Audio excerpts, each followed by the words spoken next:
Bismillahirrahmanirrahim. Assalamualaikum warahmatullahi wabarakatuh. Waalaikumsalam warahmatullahi wabarakatuh. Baiklah, saya akan memaparkan sedikit tentang teori belajar kritis berpikir. Kritis adalah suatu berpikir kritis dan suatu aktivitas berpikir kritis kognitif yang berkaitan dengan penggunaan nalar belajar. Untuk berpikir kritis berarti menggunakan proses-proses mental seperti memperhatikan, mengkategorikan, seleksi, dan menilai juga memutuskan. Maka daripada itu perlu kita mengetahui tentang definisi berpikir kritis. Definisi berpikir kritis adalah sebuah proses yang tujuannya membuat keputusan yang masuk akal untuk digunakan dengan baik dalam semua aspek kehidupan serta dapat berbuat secara logis dalam mempertahankan sesuatu yang ada dan percaya atau akan dilakukan. Tentu saja hal seperti itu perlu kita ketahui bersama bahwa sesuatu tentu ada manfaatnya. Berarti manfaat berpikir kritis tentu ada. Yang pertama, memiliki banyak alternatif jawaban dan ide kreatif. Yang artinya membiasakan diri berpikir kritis akan melatih untuk memiliki kemampuan untuk berpikir jernih dan rasional. Berikutnya, berpikir kritis akan membuat kita memiliki banyak ide-ide kreatif dan inovatif serta out of the box atau keluar dari kotak.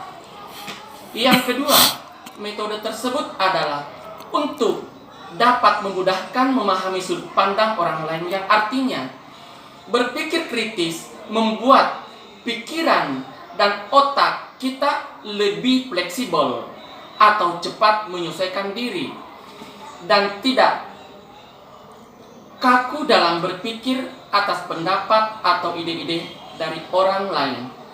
Berikutnya, keuntungan memiliki pikiran fleksibel adalah lebih mudah memahami sudut pandang orang lain, tidak terlalu terpaku pada pendapat diri sendiri, lebih terbuka pada pemikiran, ide, atau pendapat orang lain.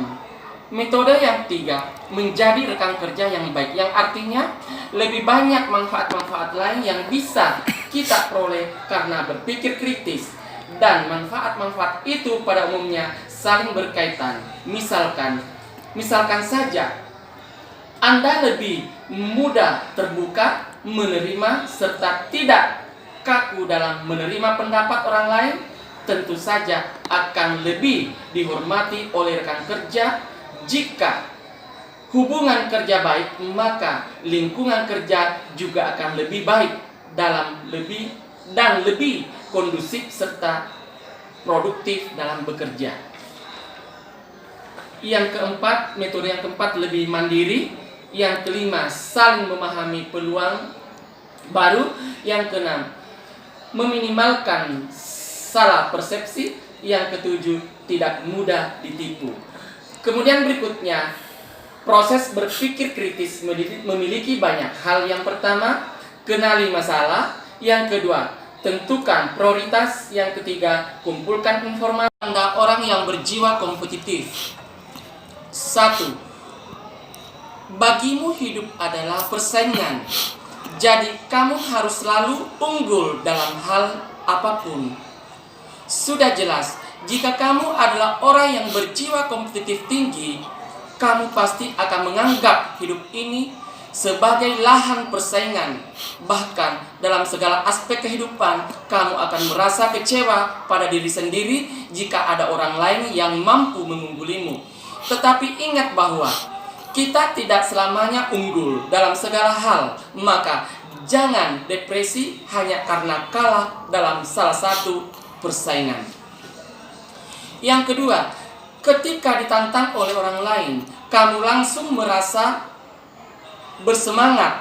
Bagi orang yang berjiwa kompetitif, tantangan adalah hal yang harus dilakukan. Jika ditantang oleh orang lain, kamu akan langsung bersemangat dan adrenalinmu akan terpacu. Kamu juga akan memiliki ambisi yang kuat untuk menyalahkan orang yang sudah menantangmu. Yang ketiga, saat gagal mengalahkan pesaingmu, kamu akan merasa penasaran dan mencari tahu penyebabnya sampai ketemu ketika kegagalan menghampirimu. Orang yang berjiwa kompetitif pasti akan sangat sedih dan menyesal. Bahkan ada juga beberapa orang yang menganalisis kembali penyebab kegagalan itu.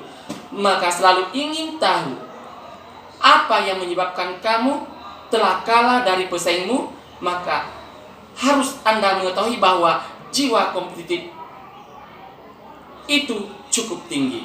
Yang keempat, kamu merasa semua orang adalah sainganmu, bahkan dirimu sendiri. Tidak jarang orang yang berjiwa kompetitif selalu merasa setiap orang adalah saingan.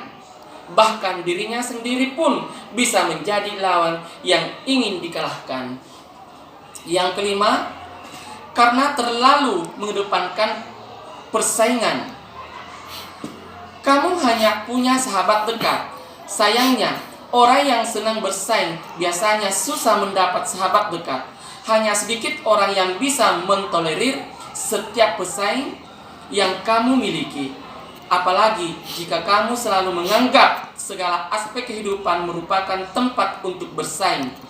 Kadangkala kamu perlu lebih santai untuk menyikapi hidup. Tidak semua orang hanya berpikiran kompetitif dan ingin bersaing sama kamu. Berikutnya, kamu selalu hanya goal dalam kehidupan. Ketika yang satu sudah tercapai, kamu akan membuat goal berikutnya. Yang ketujuh, terkadang kamu merasa lelah dengan dunia ini. Maksudnya, terlalu serius membuat kamu jadi susah bahagia apabila waktu libur dan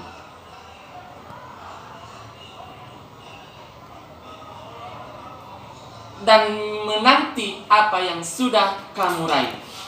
Tidak ada yang salah dengan berehat sesekali biar kamu tidak tegang dan tidak merasa lelah dengan dunia ini. Sampai di situ saja yang bisa saya sampaikan untuk hari ini.